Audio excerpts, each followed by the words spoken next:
Let me talk to Professor Can Ulker, who is Associate Professor in Earthquake Engineering and is joining us from Istanbul. Professor, I know we're trying to be wise after the event, I know, but it seemed proving very difficult to predict the severity of an earthquake such as this. Can you explain why that is such a challenge? Yeah, absolutely. First of all, condolences to all my fellow citizens who families and friends have lost their lives, and I wish the others injured well pretty soon.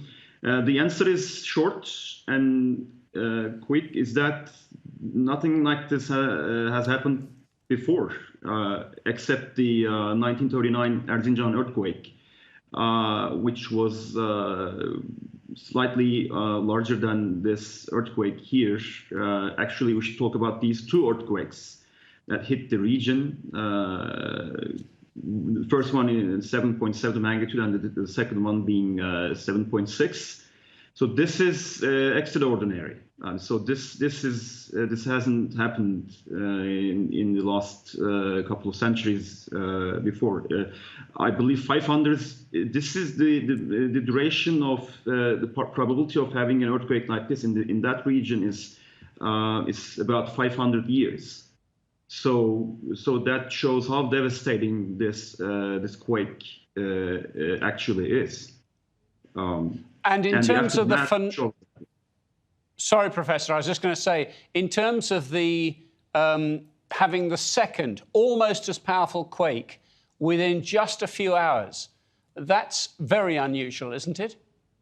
Indeed, it really is. I'm not a geologist, but from what I have heard from the other,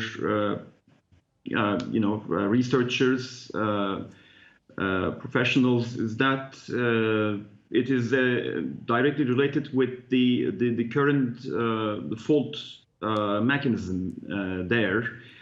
Some say it is related with the Eastern Anatolian fault. The others say it is partially related with the other fault in perpendicular direction towards the Ölüdeniz fault there. So again, I don't want to disinform the people here, but then there is this speculation going on that the first quake actually triggered the second one, which is what they call an induced earthquake. So we know for a fact, I think, that the second one is not a second earthquake, is not what is it? The post secondary earthquake. An aftershock. No, aftershock. It exactly. would be. Would you guide us that we should consider these as two events, both earthquakes? They and are, then we are seeing on our computer screens these aftershocks of a power 6, power 5. They're fairly standard, aren't they? And they continue on a half-hourly basis.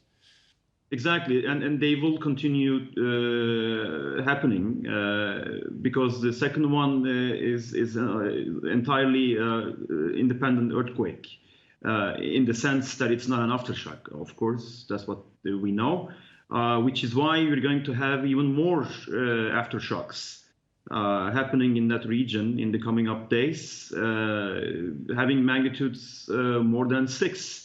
As the officials announced earlier today, there have been a couple of aftershocks with magnitudes more than 6, which is all by itself can be considered a separate earthquake. And so the people living in the region that have survived the two quakes should not get inside.